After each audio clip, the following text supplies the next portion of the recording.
In today's edition of Issues and Insiders, we sit down with two of Seoul's honorary citizens for this year to learn about their contributions to the community here and more.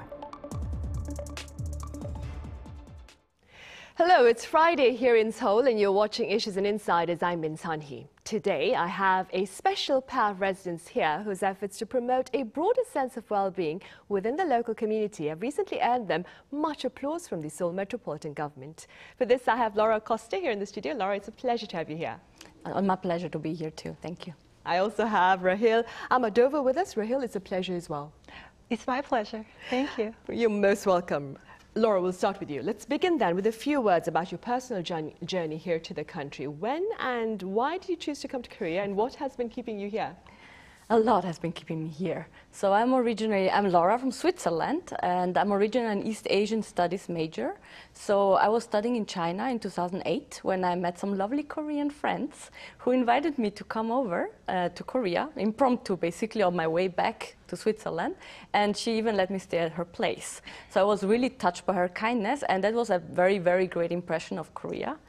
Then I came several times as a tourist in 2010, 2011, and I was like, maybe I could try and stay here for a few months. So let's see if I get, if I can love this country even more. So I came for summer school in 2013 to take some Korean classes at Yonsei KLI. And I really loved it. After 3 months, I couldn't get enough of the food, and so I decided I really have to stay here for a longer time. And so I came back for my master's degree. I decided to do a master's degree in international relations at Yonsei University. And that's also when I actually moved to Korea officially, so in 2015. So that's the student life. In 2017, I graduated. I interned at a Korea-based foreign startup, and then was lucky enough within a year to get employment at the Embassy of Switzerland here in Seoul. And I also got married in the meantime, so that's many things that kept me here in Seoul. Right, I see, and we'll delve into your contributions, of course, in a bit. But then, Rahil, what about you? When and how did you land in Korea, and what's behind your extended stay here? Well, it's been a long journey, actually, to tell about. By the way, I'm from Azerbaijan, I would like to mention. First time I came to Korea in 2008 as a Korean government scholarship student. It all started with a study journey. And then after finishing my bachelor degrees in Korea, South Korea, I went for my master's degree and I finished my studies. And after that, I started working for Korean companies and then for the Embassy of Azerbaijan as well. For a period of time, I worked there as well. And then I got married and I have a child. As you can see, my life has been like touching all the aspects of life in Korea. So it's like connecting together all the work and life and marriage, everything in Korea. I can say that it's all about Korea right now for me. And we're very happy to have you here. Thank you. You have a lot of similarities, the two of you. Both of you, your academic studies, your studies brought you here. You both work for the embassy. You both got married here. And both of you won the Seoul Honorary Citizenship this year by the Metropolitan Government here. And for the sake of our viewers, Laura, who may not be familiar with this particular award, could you tell us a bit about it, including its relevance as well as its recipients? Yes, let me give an interpretation, I guess. So it's a recognition. The Seoul Honorary Citizenship is a recognition given by the Seoul Metropolitan Government to state guests or foreign nationals who love Seoul and contributed to Seoul in some meaningful way, whether it's cultural, political, economical, technological, community-based. And so since they started in 1958, they have given Seoul Honorary Citizenship to about 913 foreign nationals from over 100 countries. So that's the statistics. Beyond that, I think personally why they do that, it's beyond the recognition of its acknowledgement of people who have done several important things here in Seoul. It's also to further encourage also more foreign nationals to get really actively involved in the life in Seoul and enhance the status of Seoul, but also the living kind of standards of the people here in the city. Right. Right, good to know. Laura, so this year you are among 15 people who received this particular prize. From how many countries was it? About 13 countries? Yes, exactly. Right, I see. And now, Rahil, do tell us about the contributions to this community for which you were commended by the Seoul Metropolitan Government. Yes, actually, this was one of the proudest moments of my life in Korea, I would say. For me, like working in Korea and living in Korea was very important because I was feeling that as I got this scholarship from Korean government and like getting help from Korean government, I felt that I want to give back to Korean society. And then I started volunteering for different kind of Korean government organizations. One of them is Ministry of Justice, and another one was Ministry of Gender Equality and Family.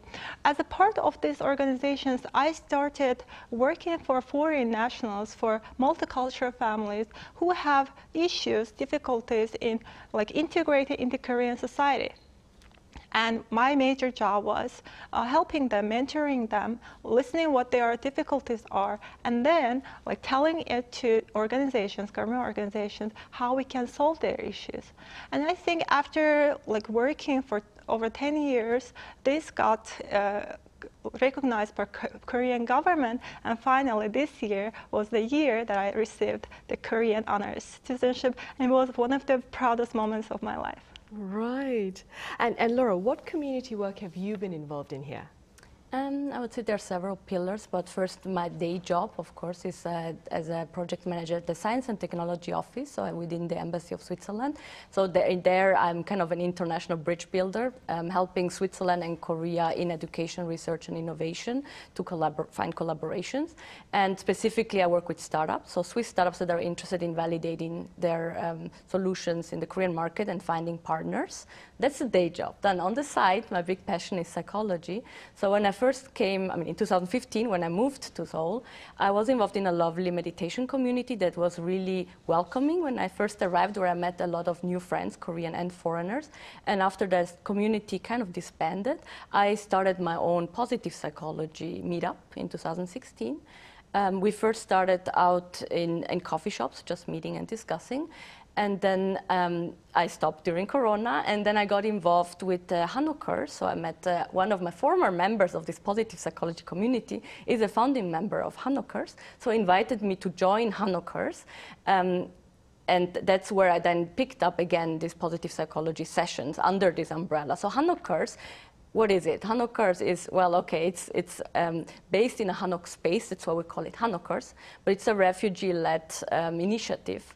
So the point is to empower refugees who are here in Korea through fostering cross-cultural dialogue between Korean and refugees and help them find agency through several projects. So some projects we have are, just learning Korean, so it's learning things. Other are more psychosocial support.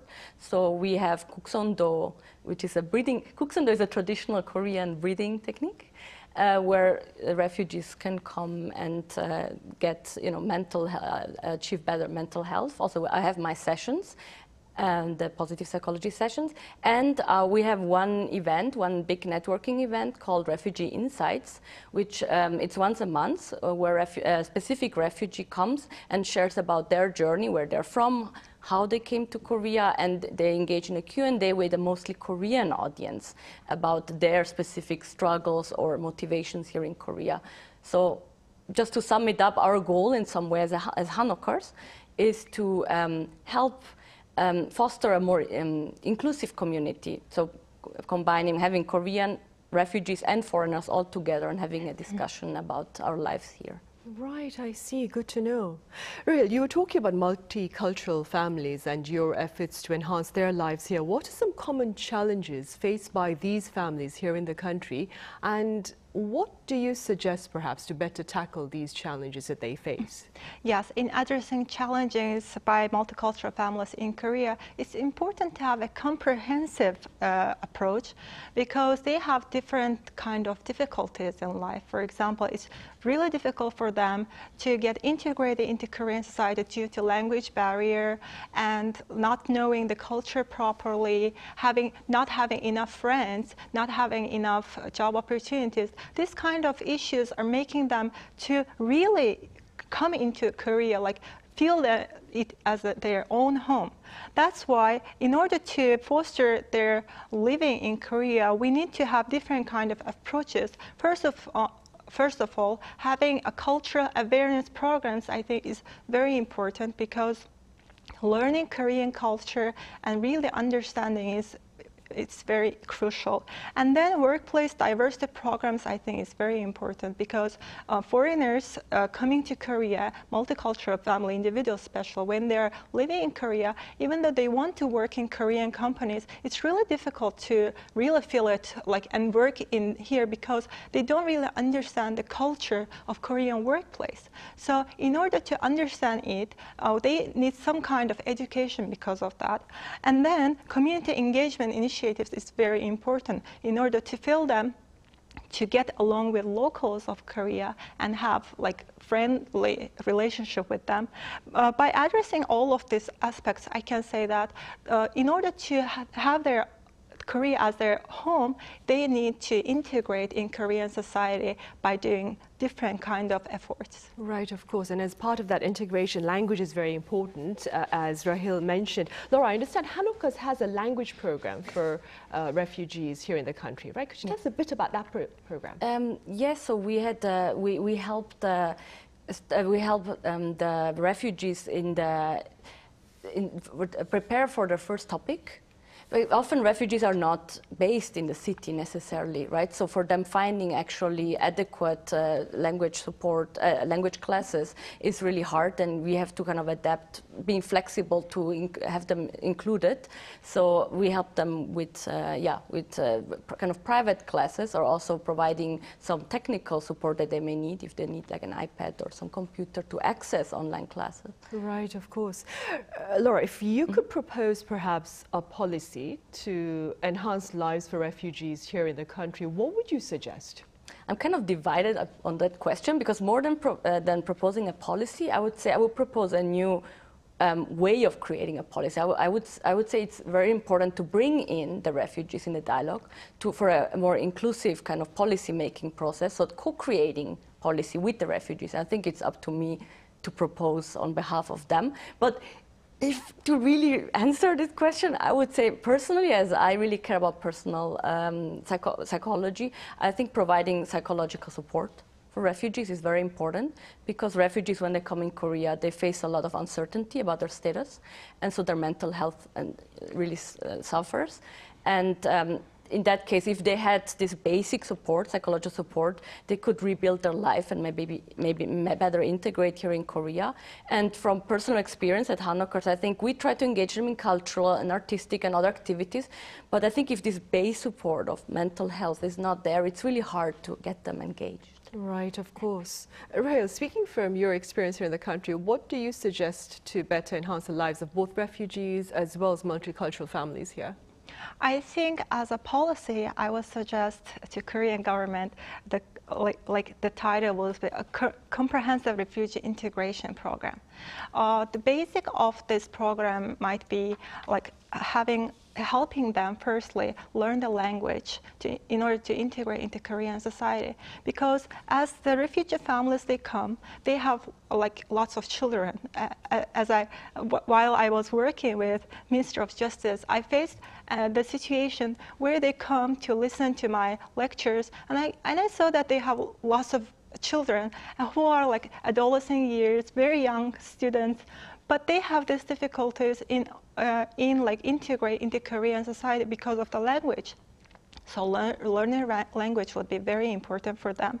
And then after learning the language, they should understand Korean cultural norms in order to prevent cultural misunderstanding issues. After solving those things, I think it's really important, as Laura also mentioned, helping them to overcome these mental issues, because they have so many stress after what they faced in their country and how they became the refugee, right? In order to ease their situation, I think mental support program is also very important. Right, of course. Laura, on a more personal level, we're going to be talking about language again, of course. You talked about how you were enrolled in the language program at Yonsei. I was enrolled in that particular program as well to learn the Korean language. I understand it's very challenging, of course. But do you have any tips on mastering, if I may, the Korean language? Well, mastering is a bit too far-fetched, but let's say, yes, I would say immersion. That's the main word. And then maybe if I had to add a second word, it would be focused immersion. So I assume people come to Korea for several reasons, right? But there may be something that piques their interest about Korea, or as they're here, they start enjoying certain aspects. So I would really suggest that these people get really into, surround themselves with people or books or videos or whatever, and really delve deep into the Korean culture. So through exposure, right, you improve passively, and then actively, I would say really not to be afraid to speak. Even if you suck in the beginning, you're not that good. Korean, I noticed from my experience, Korean are very happy and very welcoming and really warm up when you try to speak their language. And actually the most meaningful connections are made if you engage on a Korean level base. So that's, and in addition to what I said, the focused immersion, I would say focus if you have a specific topic you're interested in my case, again, psychology, I keep mentioning it. Study more in that regard, like maybe subscribe to a magazine or watch some YouTube discussion or on TV related to that specific topic, so that keeps the motivation to learn the language beyond just the superficial day-to-day life. Right, I see. And Rahil, as Laura said, it's really important to engage with the people. They are warm and welcoming once you approach them, the Koreans here. And that being said, what are your tips, Rahil, on better engaging with the locals? I think it's really important to be a little bit open-minded. And I have seen many foreigners who make a little mistake by thinking that, well, as I'm in Korea, I should find my own country's people and get along with them. I think that will make their life a little bit more challenging, because in order to get into this society, you have to have Korean friends. You have to get along with them. After that, of course, it's going to help you to improve your Korean language skills.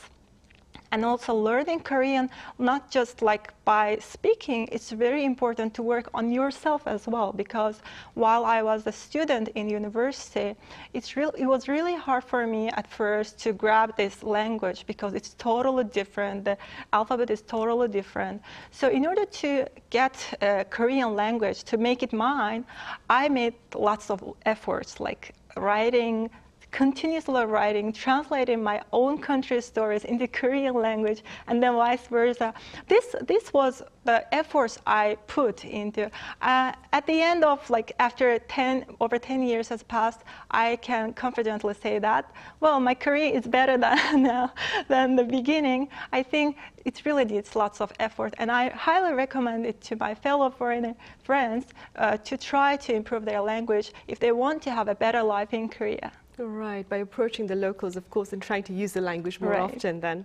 Laura, this past spring, I understand you partook in an art exhibition over in Yongsan. So not only are you contributing in terms of offering a psychological safety network for foreigners here, but you're also taking part to share your talent. Could you tell us a bit more about this particular event? Yes, so besides psychology, my other big passion is actually art. So I've been drawing since I was a child, but I always felt a bit awkward about calling myself an artist. So actually this relates again to the Hanokers community, because through the extended community at Hanokers, I got to meet James, who is the foreign president at the Yongsan Fine Arts Association. And this association, they offer twice a year the opportunity to exhibit, so to foreign artists to exhibit, to join an exhibition with Korean artists. And that's actually how I got to come out a bit of my closet as an artist, say, okay, maybe I can try, and yeah, get to exhibit my work for the first time. Since then, I exhibited 3 times, so I got more involved in this community. There are so many opportunities actually for foreign nationals to get involved in this case, cultural events that are combined with Korean. It's a way of bringing your personal interests and engaging with local, with Koreans through your personal interests, right? So where you bring more passion into that, not just language exchanges, for example, which are also a good mean. Recently I also got involved with another initiative, which is the Seoul Culture Club at Uljiro. They are more focused on performing artists, so they also put together shows where they invite Koreans and foreigners to contribute in some multicultural setting. So I think Seoul itself is really, as I mentioned actually during the Honorary Citizenship video, is a treasure trove. I would really say Seoul is a treasure trove. There's so many things to find, you just have to look. So I really recommend people to, well, maybe get in touch with us and other honorary citizens and find out what networks there are here, how they can get more actively participate and kind of find some way of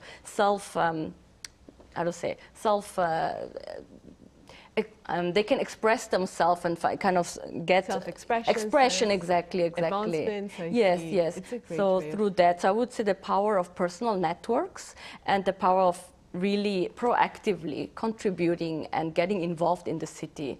That is really, a good thing that you can do here in Seoul. I would have to agree with you. And talking about being involved with the city, we're looking at end-of-year celebrations starting this weekend, which is a long weekend to mark Christmas. What are some fun ways, Rahil, in your opinion, of better indulging in festivities here in the capital city?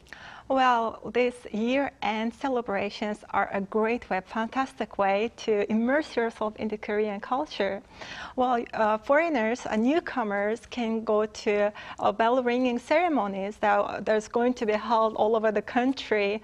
And also, if they want to do something meaningful, they can go and do some kind of volunteering jobs that country is offering. They can do helping others who are not getting enough from this time of the year.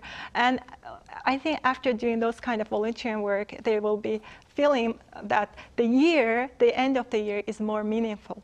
Right, of course, because charity starts at home then. All right, Rahil, thank you so much for your time and your thoughts today, and congratulations on your win for Honorary Citizenship. Thank you for having me. Right, and Laura, thank you very much for your time as well. Thank you so much. Right, well, that ends this week's editions of Issues and Insiders. We are looking ahead to a long weekend as we mark Christmas Day next Monday. So happy celebrations and see you starting next Tuesday.